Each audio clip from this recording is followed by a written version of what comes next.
ನಿಜಕ್ಕೂ ಸಣ್ಣ ಪುಟ್ಟ ವ್ಯಾಪಾರಸ್ಥರಿಗೆ ಇದು ಹೊರೆನೇ ಹೌದು.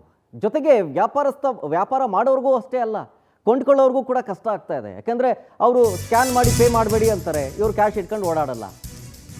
ಈಗ ಸಣ್ಣ ಪುಟ್ಟ ವ್ಯಾಪಾರಿಗಳಿಗೂ GST ಶಾಕ್ ವಿಚಾರಕ್ಕೆ ಸಂಬಂಧಪಟ್ಟಂತೆ ಮೈಸೂರಿನ HD ಕೋಟೆಗ ಕಬಿನಿಯಲ್ಲಿ ರಿಯಾಕ್ಷನ್ ಕೊಟ್ಟಿದ್ದಾರೆ ಸಿಎಂ. GST ಹಾಕೋದು GST ಮಂಡಳಿಗವರು. GST ಮಂಡಳಿ ನಮ್ಮ ಸ್ಟೇಟ್ ವ್ಯಾಪ್ತಿಗೆ ಬರೋದಿಲ್ಲ, ನಮ್ಮ ವ್ಯಾಪ್ತಿಗೆ ಬರೋದೇ ಇಲ್ಲ. ಹಾಗೇನಾದರೂ ಇದ್ದರೆ ಕಮರ್ಷಿಯಲ್ ಟ್ಯಾಕ್ಸ್ನವರ ಜೊತೆಗೆ ನಾನು ಮಾತಾಡ್ತೀನಿ ಹೀಗಂತ ಮೈಸೂರಿನ ಕಬಿನಿಯಲ್ಲಿ ಸಿಎಂ ಸಿದ್ದರಾಮಯ್ಯನವರು ರಿಯಾಕ್ಷನ್ ಕೊಟ್ಟರು.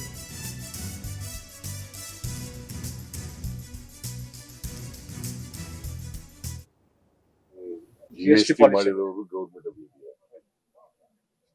GST ಕೌನ್ಸಿಲ್ ಅಂತ ಇದೆ, ಅದು ಸ್ಟೇಟ್ ಗೌರ್ಮೆಂಟ್ ಅಧೀನದಲ್ಲಿ ಇಲ್ಲ, ಅದಿರೋದು ಗೌರ್ಮೆಂಟ್ ಆಫ್ ಇಂಡಿಯಾ ಅಧೀನದಲ್ಲಿ ಇರ್ತದೆ.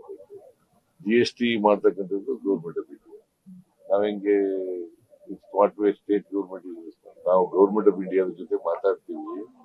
ನಮ್ದೇನಾದ್ರು ಇದ್ರೆ ನಾವು ಕಮರ್ಷಿಯಲ್ ಟ್ಯಾಕ್ಸ್ ಜೊತೆ ಮಾತಾಡಿ ತೀರ್ಮಾನ. GST ಮಾಡಿರೋರು government of India. GST council ಅಂತ ಇದೆ, ಅದು ಸ್ಟೇಟ್ ಗೌರ್ಮೆಂಟ್ ಅಧೀನದಲ್ಲಿ ಇಲ್ಲ, ಅದಿರೋದು ಗೌರ್ಮೆಂಟ್ ಆಫ್ ಇಂಡಿಯಾ ಅಧೀನದಲ್ಲಿ ಇರ್ತದೆ. GST ಮಾಡ್ತಕ್ಕಂಥದ್ದು ಗೌರ್ಮೆಂಟ್ ಆಫ್ ಇಂಡಿಯಾ. ನಾವ್ ಹೆಂಗೆ ಸ್ಟೇಟ್ ಗೌರ್ಮೆಂಟ್, ನಾವು ಗೌರ್ಮೆಂಟ್ ಆಫ್ ಇಂಡಿಯಾದ ಜೊತೆ ಮಾತಾಡ್ತೀವಿ. ನಮ್ದೇನಾದ್ರು ಇದ್ರೆ ನಾವು ಕಮರ್ಷಿಯಲ್ ಟ್ಯಾಕ್ಸ್ ಜೊತೆ ಮಾತಾಡಿ ತೀರ್ಮಾನ. GST ಮಾಡಿರೋರು ಗೌರ್ಮೆಂಟ್ ಆಫ್ ಇಂಡಿಯಾ.